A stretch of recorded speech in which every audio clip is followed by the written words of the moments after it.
Talktainment Radio Worldwide Sound. Talktainmentradio.com. We give you a reason to come.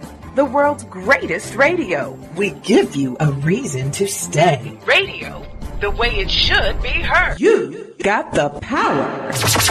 The views and opinions expressed are those of the host and guest and not necessarily those of TalkTainmentRadio.com, the management, the staff, or K&E World Network, LLC.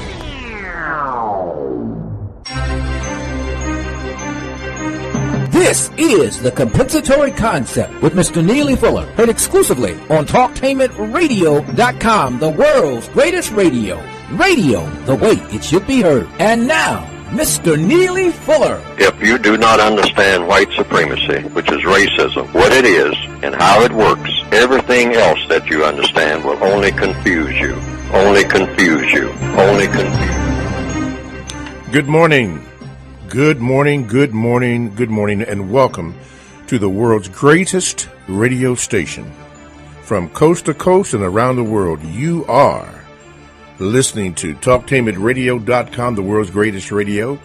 As a matter of fact, you are in touch with the Compensatory Concept with Mr. Neely Fuller. I am your co-host, Mr. Bobby, and this is radio the way it should be heard. We have I guess you could call it a special show today. It's going to be 2 hours, but the first hour is going to be live, meaning that you can call in and Mr. Fuller will answer your questions, but most importantly, you will be able to hear it live from 10 until 11. And then that will be part one. And then at 11 o'clock, we will go to part two, do a reintroduction to the program. And that show will be on podcast. And if I'm not mistaken, Ed, will that be 3 hours later, approximately?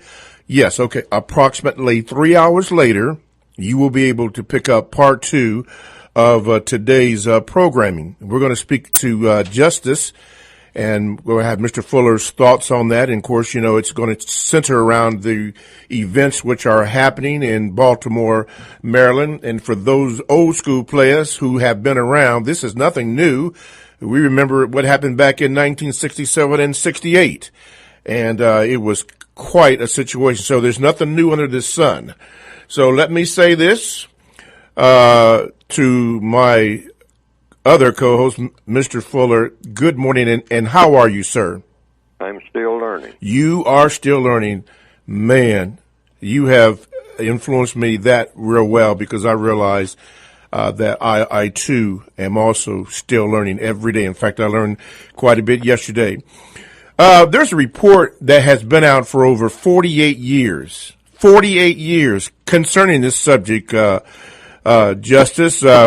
I got some information about a Kerner Report, and as you are listening to me, you could minimize that, and you need to pick that up and look at that, and more importantly, read it and try to understand it. You need to know what it is and how that report is supposed to work in relation to what you're trying to accomplish, which is suggested in the great book, The United Independent Compensatory Code System Concept, a textbook, workbook for thought, speech, and or action for victims of racism or white supremacy. It's a book that Neely Fuller has authored and has done extensive work in that book.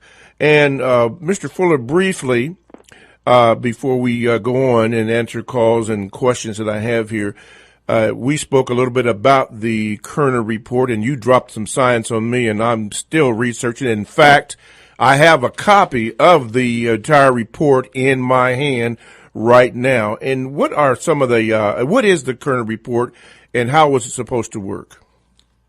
Well, I haven't read the entire document because it's so thick. Even back in 1968, it came out March the 1st, 1968, and it's called the Report of the National Advisory Commission on Civil Disorders. I would recommend that everybody get it so that they'll just go into the deja vu mode, because it's a rehash that's going on now on a smaller scale of what was happening back in 1968 and all prior to that, starting in the early 1960s when you start having riots in the streets in most of the major cities. And so after, in 1968, you had the Martin Luther King, quote-unquote, riots. And so the Kerner Commission report was put out under the authorization of President Lyndon Johnson. He said, I want to find out exactly why it is that we are having all these problems, because I believe someone told me that, and I also read in certain tabloids and whatnot at that time, that President Lyndon Johnson said he believed it was a communist conspiracy behind all of this rioting going on among the Negroes everywhere. All of a sudden, he said, it's got to be an organized thing, something well put together by the communists, all right? So he said that I want a full investigation of people that really know how to go about investigating, people who are not going to cut any corners, and whatever the expense is, I mean, we'll just have to bear it, because I got to find out whether or not this is a communist conspiracy, and if it's not, what is it that's causing all these Negroes out here in the street with all this unrest? Yes. It's got to be somebody with a super brain behind this, or a committee, or a group of people, or somebody, I mean, somewhere, who has have a well-thought-out plan for having all of these Negroes in every city doing all this burning and looting and whatnot, and we're going to find out who's behind it. Yes. So I am going to set aside this commission for doing so, and it was called the Kerner Commission report. That was a sort of a slang expression that had to do with Governor Otto Kerner of Illinois. Yes, sir. So he assigned him to do the investigating and form a commission to do it. So people fanned out all over every place, and they came up with a report. And in 2 words, they said, Mr. Johnson, President Johnson, it's not a communist conspiracy. The problem is just 2 words, if you just want to sum it up.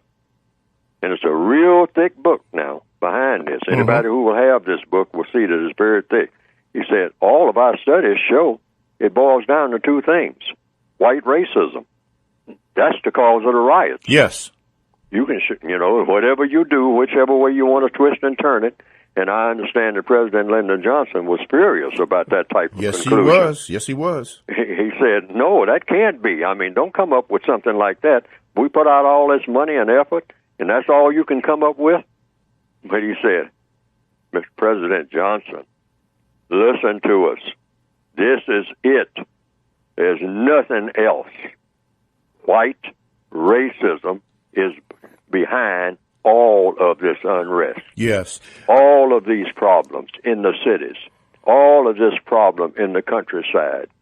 Everything that you investigate, everything that you turn over, all of the people shouting back and forth about this, and the churches and the politicians and everybody, boils down to 2 things, President Johnson. Yes. White racism. Yes. And you mentioned there was a commission, and Otto Kerner, the governor of Illinois, was on it. I don't know if people remember John Lindsay from New York City. The late Edward Brooke, senator from Massachusetts, was on it. Fred Harris, a Democratic senator from Oklahoma. Brooke, he was black, a Republican from Massachusetts. James Corman, a congressman from California. William McCullough from Ohio, a Republican. Charles Thornton of Litton Industries, everybody has heard of that. Roy Wilkins, the executive director of the NAACP. I.W. Abel, president of the Steelworkers of America then. Herbert T. Jenkins, police chief of Atlanta, Georgia. And Catherine Peden, she was a commissioner of commerce in the state of Kentucky. And you're right. He came up, and I have the document right in front of me. You went right to it. They said, now this was a committee of mostly white men and 1 woman. They said this race prejudice has shaped our history destructively. It now threatens to affect our future. And this is what they said. White racism is essentially responsible for the explosive mixture which has been accumulating in our cities since the end of World War II. Among the ingredients of this racism are, and then they go through a few, but one of the things that stood out was black ghettos were in segregation and where poverty converged on the young to destroy opportunity and enforce failure. Crime, drug addictions, dependency on welfare, and bitterness and resentment against society in general and in white society in particular are the results. And yes, President Lyndon Baines Johnson didn't want to hear that. He asked the question, why did it happen and how can we prevent it from happening again? And the basic conclusion of the Kerner Report, and I have it right in my hand, and you can get it online as a matter of fact, is that our nation, this was back in 67, 48 years ago, our nation is moving toward two societies, one black, one white, separate and unequal. 48 years. And we're still at the same thing. Let's go to the lines. Line number 1. What is your call for Mr. Neely Fuller? Good morning. Good morning. Yes, that's interesting because digressing for a quick second here before I get into my statement question, it reminds me a bit of when the Columbus school system about 15 years ago commissioned one of the premier auditing firms to audit the school district and see what was right, what they were doing right, what they were doing wrong. And their conclusion was similar to the Kerner Commission findings, which is basically that black children were being intentionally suspended, expelled, and failed. That's right. And the school system didn't want to hear that. They still have not dealt with those issues. That's right. And that was the basis for putting the system in academic emergency. Now, you look at the school system here, and you look at on a national level, with the Kerner Commission, how you're talking about 48 years later, those issues have still not been addressed or dealt with, and essentially that's why we're still dealing with the same thing. And transitioning from that into my point here, it's interesting. This is it was this period, 14 years ago in Cincinnati, 23 years ago exactly on this date in L.A. when the riots broke out. Yes. Here we are again. This time with the Baltimore City riots. And, I don't want to minimalize or trivialize what's going on there, but it's almost like it's a Hollywood script being put before us continuously because you see the same MO playing itself out. Police either hurt or shoot to kill the young black youth, in most cases, or black male. A judge ruling comes down, unfavorable to the people in the neighborhood. They react, destroying the property, et cetera, no justice, no peace. And then from that, we get the president calling in the National Guards, even now, or supposedly doing it. And then afterward, to conclude it, we have some prominent black talk show host or personality, along with some civil rights leaders, descending upon the scene of the crime location to bring so-called calm and healing and to come to some conclusion. And then that's the end of it before it happens all over again. And so I think a lot of times we have to just look at this thing as simple. Kerner Commission said it's white racism. Johnson was looking for some big elaborate plan and conspiracy and so forth to explain why this was happening. And Neely Fuller himself always uses simple words to describe sometimes simple situations to keep it from being difficult and confusing people to understand what's going on. So my question here is essentially, one, your book, Neely Fuller's book, if I'm not mistaken, the first edition came out at what I would like to deem the dawn of the civil rights era. And here we are all these years later, I guess nearly 60 years later, and obviously we're just dealing with the same things. And so I ask, is there a time frame? What do you say there's a time frame by which we should begin implementing the strategies you've written, or else, obviously the alternative is to continue on the path you've been on since forever? And two, have we become what I would say too comfortable in this role, or becoming someone I would say masochistic, getting masochistic-like pleasure out of what we continue to go through? And I get where we're all victims of white supremacy, but give us or are we becoming too comfortable, I should say, in that role, as opposed to fighting back or fighting our way out at least as much as possible? All right. Thank you for your question. I try to. Okay. Thank you. Thank you. Mr. Fuller, you care to address that? Is there a time frame on this type of activity? I mean, we have reports after reports, but is there a time frame in which justice can be implemented? Oh, justice is always in season if you can produce it. Justice has to be produced. In other words, there's no such thing as justice coming from somewhere. Mm-hmm. I mean, coming around the corner and you happen to meet Mr. Justice and say, "Oh, I finally found justice." You don't find justice. You have to produce it, like in a factory. Yes. I mean, and what are the methods for producing justice?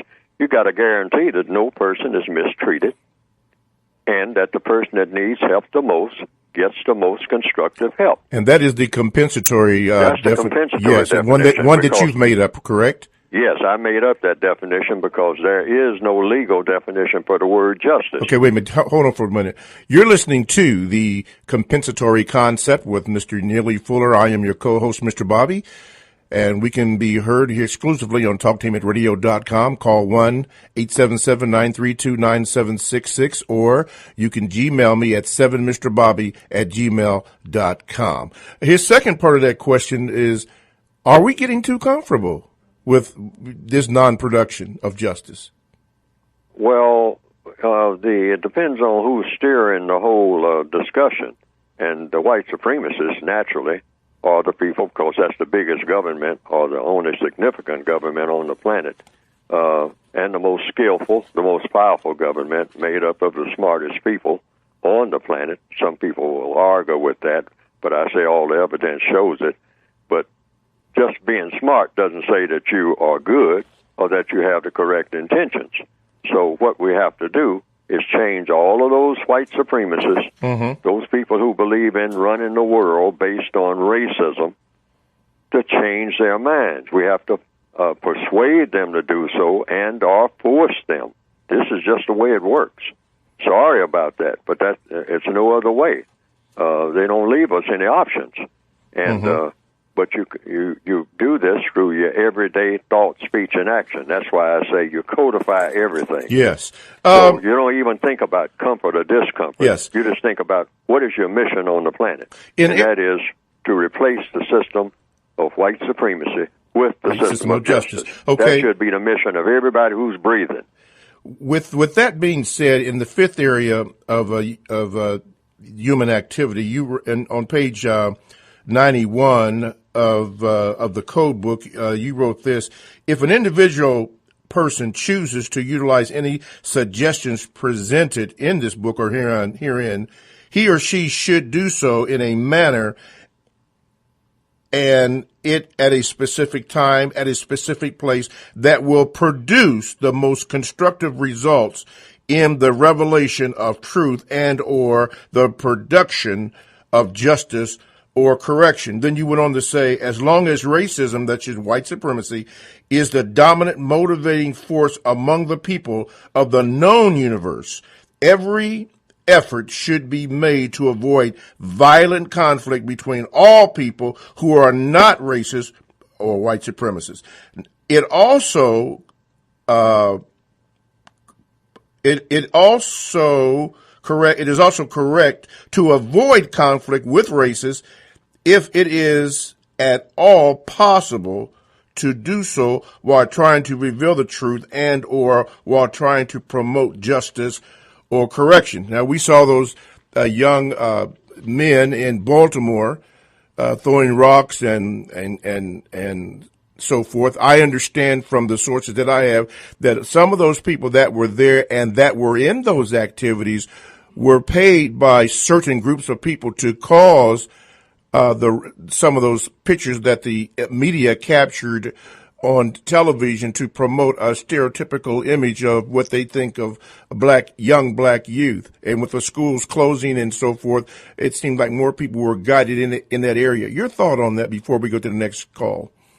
Sure. That's the white supremacists know exactly what black people are going to do in a riot before the riot. They are experts at riots. I mean, they know everything that there is to know about a riot and how a riot evolves and all of that and what people are going to do in a riot. And they know what the result of the riot is going to be. So therefore, they figured out a long time ago that if black people want a riot, the real skilled, sophisticated white supremacists will say, let them, because we'll control that too, just like we control them and everything else. And they will think that they are doing something on their own, but we'll be steering whatever it is that they are doing. They will be the engine for it. They'll have all the energy. They'll be out there yelling and screaming and jumping up and down like they usually do and throwing rocks like they usually do. But we will determine which way the rocks are going to go. We will determine where the burning is going to happen and who is going to be hurt most by it. So and in every riot, it has been proven over and over again that the people who were doing the rioting were really rioting against themselves. You know, and the result, and you can always tell by the result. By the result. The result is they sit there and look at all those burned out buildings, and they say, now who is hurting the most as a result of what we just did? And when you look at that burned out building across, you're sitting there on the curb looking at it across the street from where you are, you say, now who got hurt? I'll tell you who got hurt. You did. Your grandmother did, who used to get milk from that grocery store. And you are the one who used to go in there and get the milk for grandmother. Now you got to go 16 blocks, mister. Yeah, because you burned it down or whatever you did to it. Yeah, you burned it down. So big deal. You had your little fit of anger. You expressed your outrage, but you didn't do any thinking. Yeah, what did it produce? What did that produce? Burning it did not produce anything. It did not. So it was not exercise in black people showing how much they feel about something without doing any thinking about anything. So it was not constructive. It's not constructive. No. Every move that a person makes every day, and I'm not just talking about in a riot or what's going on in Baltimore. I'm talking about every move that every person on the planet makes every day is going to fall in one of two categories, just one at a time: constructive, non-constructive. In fact, everything that you say is going to have a constructive effect or a non-constructive effect. That's why you have to be careful about going on television and calling people names. Right. I'm looking at a page right. Stay away from name calling. I'm looking at a page right now in the code, and you have addressed that issue. One of the 10 stops. One of the 10 stops. Yes. Stop calling. Always call people by the name that they want to be called. Yes. Don't give them a name and title that they don't want. Right. Let's go to line number 2. Line number 2. What is your call for Mr. Fuller? Yeah, good morning. Thank you for taking my call, Mr. Bobby, and good morning, Mr. Fuller. My call is concerning not necessarily a question, but just an observation. A couple of months ago, listening to one of the podcasts, Mr. Fuller had stated that as far as homelessness is concerned in the black community, they sprinkle a couple of whites out there as a diversion of some kind. Recently, I just took the time to kind of stop and speak with a couple of them, ask questions and see what I could find out. And half of them that I actually spoke with were only displaced and homelessness because of their own situation. I mean, they actually had families with money, and they just decided to go on their own different ventures or whatnot. And I just wanted to basically say that because of integration, a lot of black people think that white people just ordinarily just care about us. And if they could just displace their own children like they've displaced them, they surely don't care about you. So okay. I just kind of wanted to get, a general answer on your part.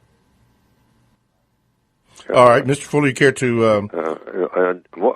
did he have a question there? He mentioned something about homelessness.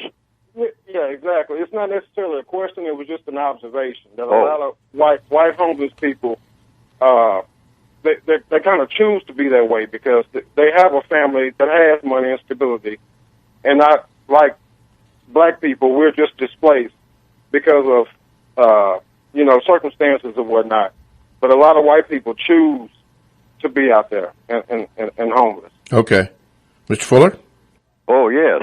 See, white only in the system of white supremacy, only white people have homes. Let's make that clear.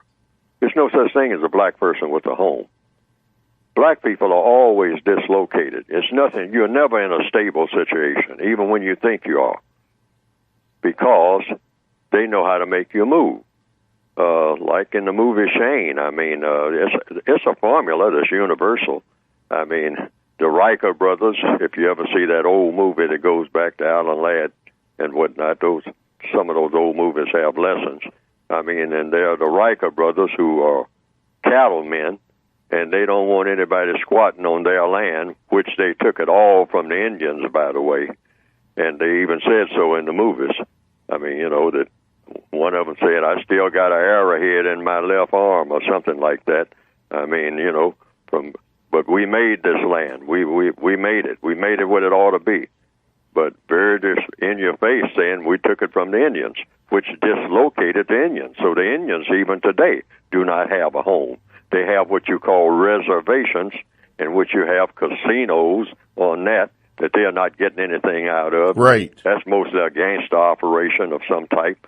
I mean, because I say it's gangster because it's ripping them off. I mean, it's not filtering down. I mean, there's no factories on those reservations building anything, as far as what I've heard. So that's a whole other story within that same frame of reference. See, but the whole idea is keep them squatters moving, like one of the characters say in the movie Shane. That's right, Calloway. Keep them squatters moving. Don't let them get settled. I mean, and if they go out to work in their fields, anything like that, sneak in and burn their houses down. So when they come back, they don't have a place to stay. Yeah. Okay. Now that's the same way they do black people all over the world. When you look at the newspapers right today, what do you see? Black people who are called, quote, unquote, what?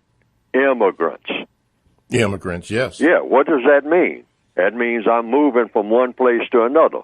Well, why are you moving? Because I can't stay where I am. Well, why is it you can't stay where you are? Because it's too much chaos there, too much starvation, too much killing and fighting. Nobody has any food, but everybody's got a gun. Now where do the guns come from? Where? Yeah, we don't manufacture any guns. I mean, in Darfur. Right. Where are our gun factories in Ethiopia? Right. I mean, but everybody's got a gun. All these black people run around killing everybody, killing each other and whatnot. 16-year-olds who are barefoot, don't have a decent pair of shoes, but they got a gun. Where'd that rifle come from, that AK-47? Right. Mr. Fuller, one of the things, thank you for your call, one of the things that I pondered a lot and thought about in research was a statement you made about ask questions. And at first, when I heard that years ago, I really couldn't understand, and I did have a lot of questions, and I began to ask questions. But then when I did that and actually started to ask questions, then I started to come to logical conclusions on what is being offered at that particular time. And, the great creator asked a question. In the garden, when he asked Eve, who told you that you were naked? And now it seems so simple because we go over that, a rush over like it's nothing. But Yahweh was asking a logical question, getting to the facts. Who told you that you were naked? He wanted to know. And that logic is what we have to employ in anything that we do. Ask questions. And you have said that many times, but it's really beginning to sink in, to begin to ask questions. Why? because you can find out facts, whether if it's true or not true, so you can come up with logical conclusions. And if it's going to be logical, I found out that it will produce or be on the way to the pathway of justice. You're listening to The Compensatory Concept on TalkTainmentRadio.com. I am your co-host, Mr. Bobby, along with Mr. Neely Fuller, the author of the United Independent Compensatory Code System Concept, a textbook, workbook for thought, speech, and or action for victims of racism, white supremacy. There's a word guide that goes with it, and you can get it all at producejustice.com. We're going to take more of your calls, more of your questions, all that coming up next on TalkTainmentRadio.com.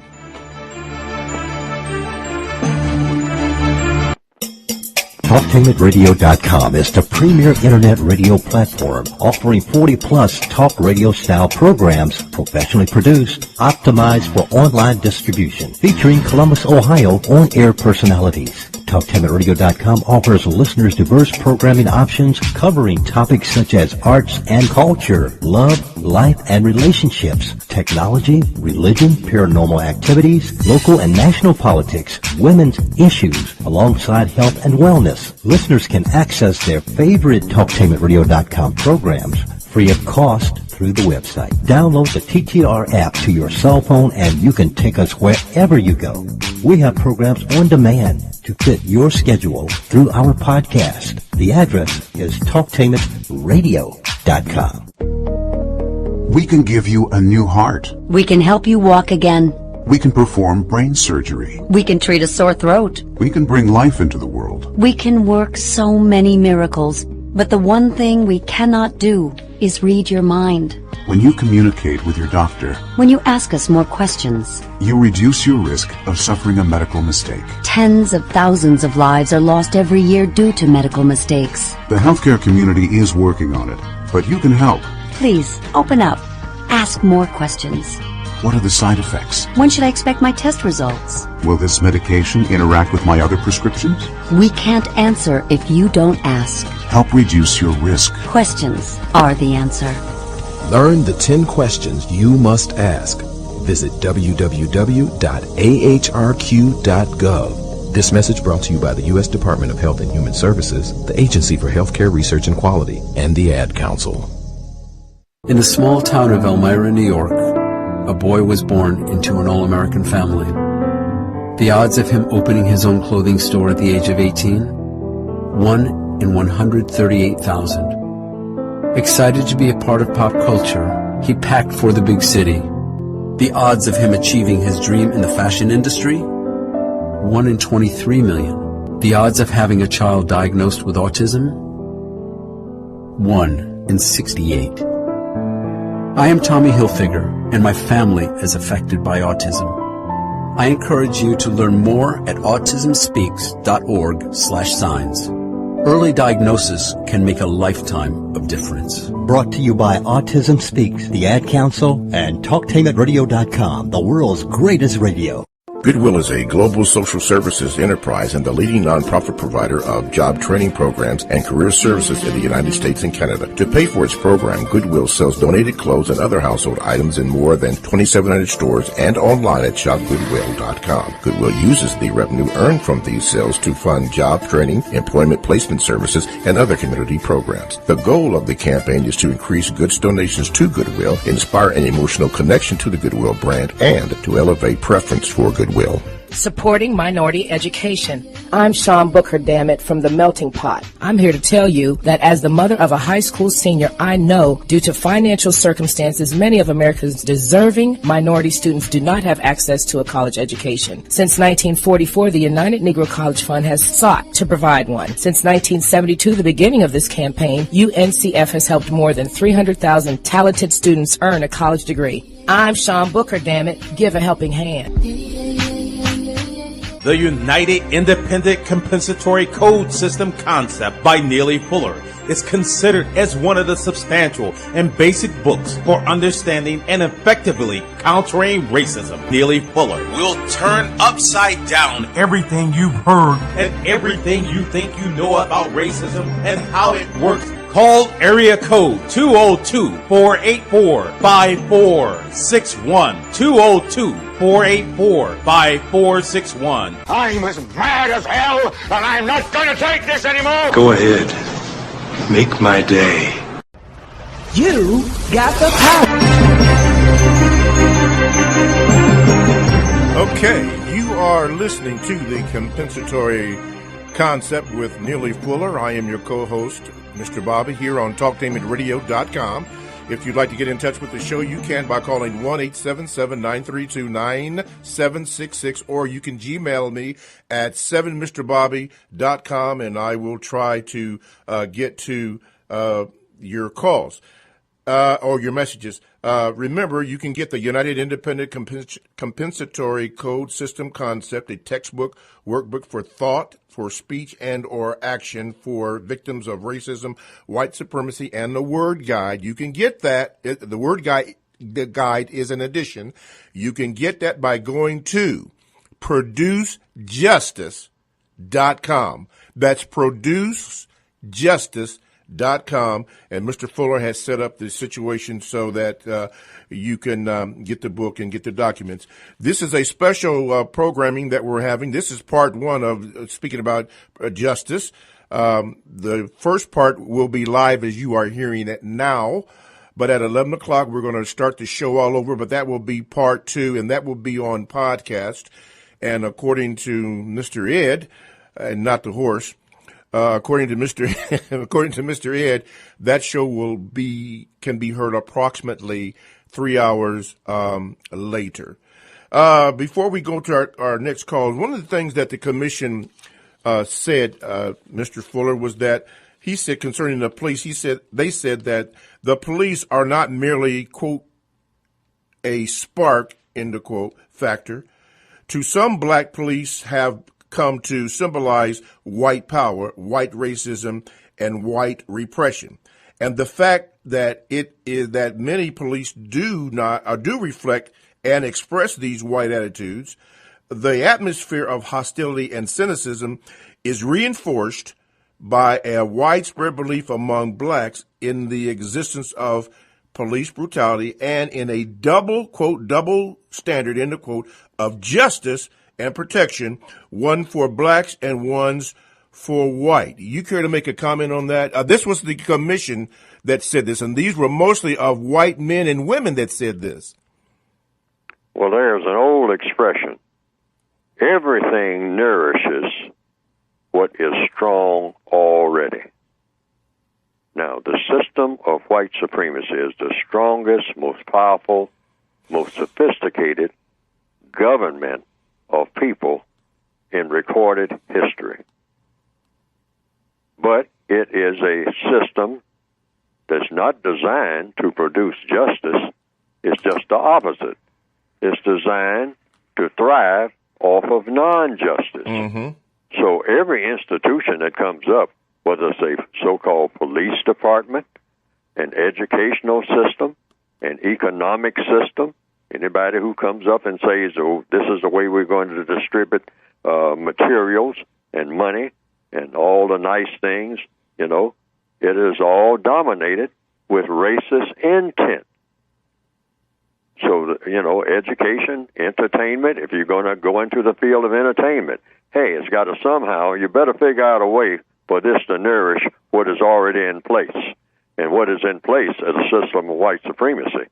So if you want to make a movie, it better be directly, indirectly in support of white supremacy. Yes. If you're going to write a book, directly, indirectly, it's going to support white supremacy. If you're going to write a poem, directly, indirectly, it's going to be real popular. It's got to be supportive of white supremacy.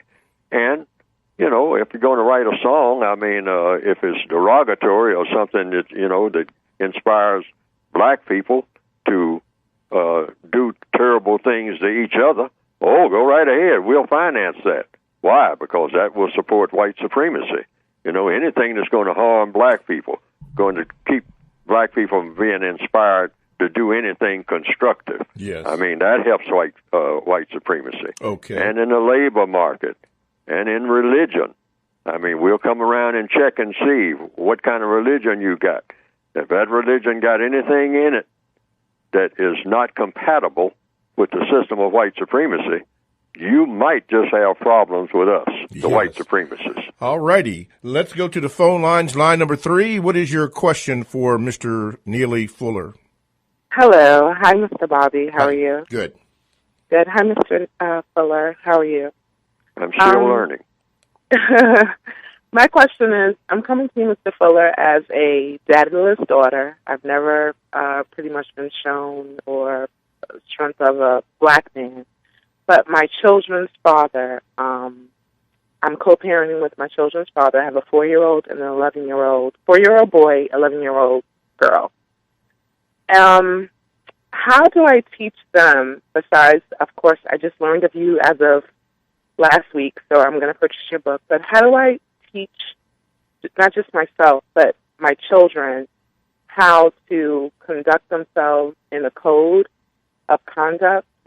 Because I co-parent, and my children's father doesn't believe that there's racism. He believes that if we just keep our mouth shut, as long as you don't start trouble, there won't be any trouble. The people that get in trouble are the people that start the trouble. He doesn't understand white supremacy, and I'm just learning it myself. And when I try to speak on things with him, as far as what's going on, the children's concerned, he calls me a racist, or he tells me I just don't understand. He doesn't want to hear it. So I'm pretty much on this road by myself.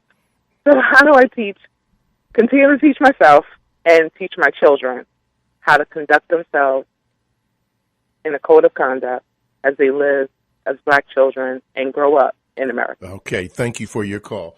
Mr. Thank you. Well, to keep the answer simple, without going into a lot of discussion about whether racism exists and what effect it has and whether or not the law enforcement officer is a racist or not, et cetera, et cetera, et cetera.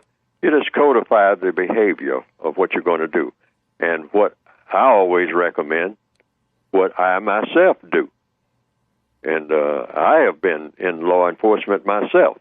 But at the same time, when I'm approached by someone who is in law enforcement, regardless of whom it is, if they are supposed to be authorized to enforce law by force, that's why that word force is in there. Mm-hmm. If necessary, that's why they called it law enforcement, not law lollipops and candy, law enforcement. So I know that that person is authorized to use force. So if that person is what I call a race soldier, meaning a white supremacist, I'm in a dire situation there, because that person has an added incentive to do things harmful to me. I have to assume that, and I assume that immediately, and I assume that consistently, which means what? What do I do? Because everything comes down to what you do. If I am approached and they say, hey, you, get on the ground right now, okay? Now, he hasn't even pulled his gun. That's just his voice. I'm on the ground as fast as I can get there. You better believe that's where I'm going, not what's going on. What are you yelling at me for? I mean, you better respect me. Mm-hmm. I'm not going into that act. Mm-hmm. This is not a show. We're in a war. And if I'm facing a suspected race soldier, which I just might be doing that, I better act like I'm in a war. And in a war, what does a captive soldier do? When you parachute out of a plane, anybody that's been in something like the parachutes or any kind of army or anything like that, and you find yourself surrounded by people with guns, don't kid yourself. They may not be playing. And don't act like this is some kind of stage play or something, or you're acting out on the school ground in a basketball court. Don't do it. Get on the ground. Do everything that you are told to do. That's not the place to try to make a stand, because whatever stand you make, you better believe it's probably going to work in your disfavor. Keep that in mind. You know, whatever stand you make is probably going to make be in your disfavor if you do not do exactly what you're told to do. You're in enemy territory, maybe, and you got to look at it that way. You're on a battlefield. Right. On page 93 of the code concept, you wrote, avoid helping any person whom you suspect may be a racist or white supremacist to do anything against another person unless the other person is doing and or is attempting to do something that is obviously unjust or incorrect. Wow. That's heavy. Before we go to the next call, let me read from Winston. He writes this. Wow, how about that? It just went off my straw. Here goes. Mr. Fuller, my question is in relation to a code. One of my codes in the activity of entertainment is not to follow any media that is demeaning or promotes dysfunctional, non-constructive behavior, especially amongst non-white people. Why? Because I find it damaging to my self-esteem and self-image. This is just one of the many codes I have been writing, refining, and doing as an individual in all of the 9 areas of activity, and wanted to know, was I on the right track in terms of creating and codification? Also, as an observation, I find that many whites and even non-whites don't know how to respond to my codified thought, speech, or actions.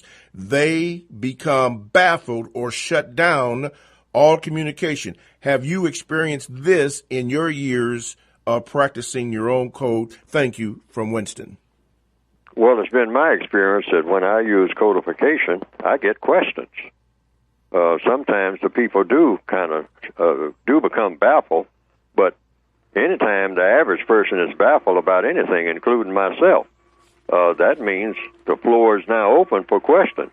Why? Because I'm baffled. That's why. Mm-hmm. Baffled means you don't have the answers to questions.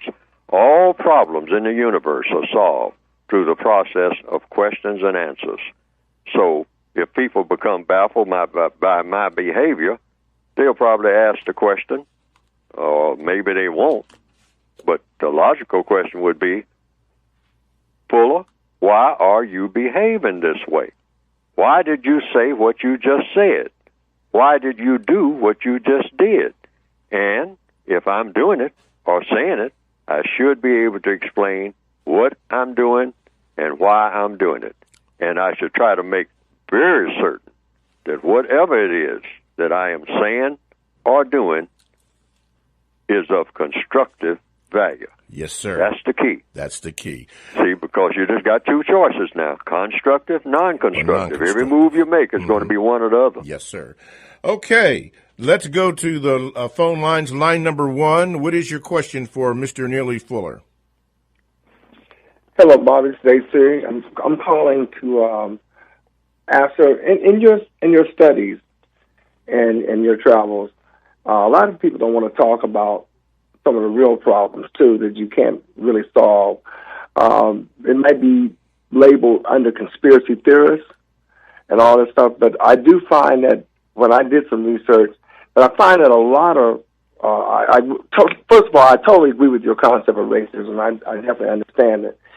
And I find out that, though, sir, that this is not a 20th century, 21st century thing. This has been going on for centuries. Yes. And it's been going on, in fact, hundreds of years. It's a giant buildup, and it's very consistent.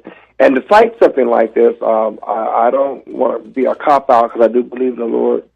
I think, too, what I'm trying to say is that I'm finding out right now that what's happening today, I don't see the church taking the stance they once did during the civil rights era, which I refuse to call era. It should be called human rights, because that's another story. But I don't see things, in our community. There are things that we can do to send a message to the racist society. And I think one of the strongest messages I've seen over the years is that every time you hit their wallets, they seem to listen. Mm-hmm. So to sum it all up, what would be your question for Mr. Fuller? Okay, my question is, what would be, if you had to pick one area of galvanizing blacks to understand about racism, would you agree that that the church should stand, should come forth more and try to get with the people on this like they did back in the day? Okay. Thank you for your question. Mr. Fuller, you care to respond to that, please? Oh, I don't know how to respond because I didn't get the essence of the question. Okay. Did you pick it up? Sir, give us the essence of the question, basically. You know. Okay, the question is that is the church doing enough? Okay. The church? Yeah, to help inform and also make this fight against racism. Okay. Okay. Okay, now we get into definitions. What is the church? See, all problems are solved by questions and answers. Yes, sir. So when somebody mentions any kind of word, first of all, if somebody uses the word church, you say, what exactly is the church? See, is the church a building? Well, could be. Is the church a person? Could be. But you got to answer that question. What exactly is, quote unquote, the church? And then you got a whole bunch of questions that come after that first question. What does a church do? What is the assignment of a church? What is the church supposed to do? Mm-hmm. What is the church not supposed to do? I mean, it all gets into the doing part. See, after we get to the definitions part, now you come down to the doing part. Mm-hmm. Because codification is all about, first of all, finding out what is. Yes. Truth. Truth is what is, finding the truth about things. So finding the truth about, first of all, what is a church? Okay. Then you got to go in and get the ingredients in that pie. How does it work? Yeah. What does a church do? What is a church for? Well, does a church supposed to do anything at all? Does a church supposed to exist? And if it does exist, for what reason? For what reason? Mm-hmm. Yeah, it always comes down to the reason. Now, so you have to ask someone who is, I would say, I'm a church. Okay. Exactly. See, I am a person and I am a church, depending on what the definition of church is. If I'm doing the church's work, I've heard people say, even when I came up in the country, old people used to say, you want to know what I do? I do church work. You almost called it church. Church work. Church work. W-U-K. I do church work. Okay, well, church work meaning you do what? See what I mean? Because like I said, it's got to be ingredients in that pie. You do church work and just let it go at that. No, you don't let it go. Church work by doing what? Sir, ma'am, whomever. So it just comes down. First of all, what is a church? Right. And if the church does some work, what is that work? What form does it take? Mm-hmm. Or maybe the church doesn't do any work at all, but whomever you ask the question of, or whoever makes the statement that they do church work. Right, because it's going to produce a logical conclusion. Yes, always ask the person who is using the term what the term means. Mm-hmm. That's a part of codification. Yes, that way you get focus and clarity, and not only that, you solve problems in a very short manner. In a very short manner. Thank you, my brother, for the question. Thank you so much for that. Okay. I have a Gmail from Desmond. He says this: thank you, Mr. Fuller. You've changed my life. My question is, comments on social media feed from those who classify themselves as white consistently produce reasons they see as just for the murder of non-whites with us. The Constitution Amendment right to trial is ignored. Do I respond with what I think is the correct response, or do I ignore? What is the constructive result of your answer? That comes from Desmond. All questions, all problems are solved, and I want to emphasize this over and over and over again. All problems, learning how to walk, learning how to fly, if you're a bird, are solved through the process of questions and answers. So when white people are saying they want to solve the race problem, go into the question mode. By doing what? What is it that you're supposed to be doing, sir? What is it that I'm supposed to be doing? And don't help the person with the answer. Right. You got to remember that. Sometimes people ask questions, and then they start helping the person answer the question that they're asking. No. Why? For a very logical reason. Because you'll be giving your answer to the question when you do that. You don't want to give your answer. You already know what your answer is, or you're searching for an answer. But you want to know what the other person's answer is. So give that person a chance to answer the question that you ask.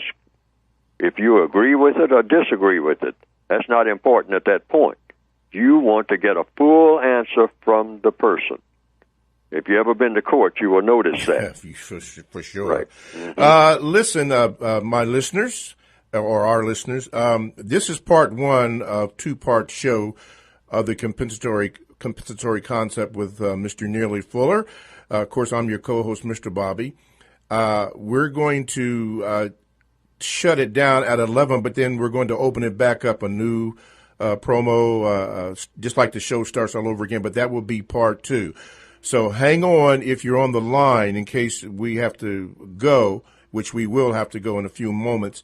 Hang on because Mr. Fuller will answer your questions, and I will continue to read your emails or Gmails. And remember, you can get in contact with the show by calling 1-877-932-9766 or Gmail me at 7mrbobby@gmail.com. When we go into part two, we will continue exactly what we are doing. We just have to start it all over again.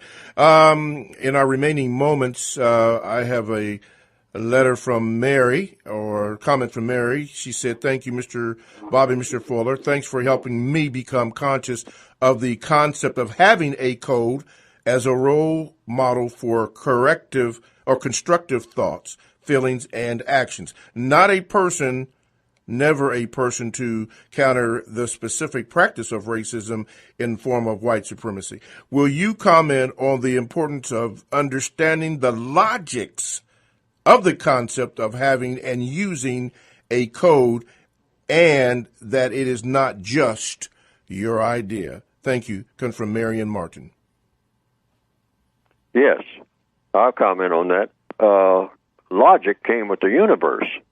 All Neely Fuller does is try to get people, because I do it myself, try to do it every day, every minute, tap into the logic that came with the universe. Now, what is logic? Cause and effect. That's all it is. I mean, a bird starts flapping something that they call wings, and the effect of the bird doing that is that the bird moves forward through the air. I mean, it takes off and goes over trees and buildings and whatnot because it starts flapping its wings. That's a logic to that. And when the bird wants to come down out of the air and go in this direction or that direction and land on top of a building or something like that, it starts flapping its wings in a different way, or it stops flapping its wings at all, and then it drops. And then just before it hits the roof, I mean, it flaps its wings briefly again, because that's the logic that the bird has figured out. They have done this, and they get to the place where they do it, apparently, without even thinking about it. I mean, because really they are thinking, but they're not what you call just concentrating or having to concentrate, because it's becoming a habit. Mm-hmm. And it's the same way with people. You get in the habit of doing those things that will produce the most constructive result. Okay? In the system of white supremacy, the white supremacists are always teaching black people to get in the habit of doing things that are going to have a non-constructive result. Exactly. Rather than try to give you some decent food to eat and tell you about nutrition and all like that, they'll say, "Oh, you have a problem. Yes. So you should use drugs to solve your problem, like cocaine. That'll solve your problem." and then they wink at each other because they know that's not going to have a constructive result. All righty. All right, now hang on. For those of you who are on the line, this is just part one of a two-part special, the compensatory concept with Mr. Neely Fuller. Hang on, and we'll do it again. TalkTainmentRadio.com, the world's greatest radio, and radio the way it should be heard.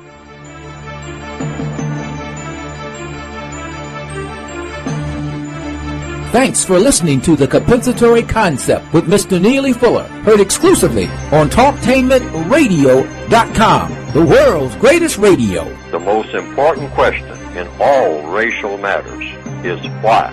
One should always ask it. Radio, the way it should be heard. You've got the power. The world's greatest radio. TalkTainmentRadio.com.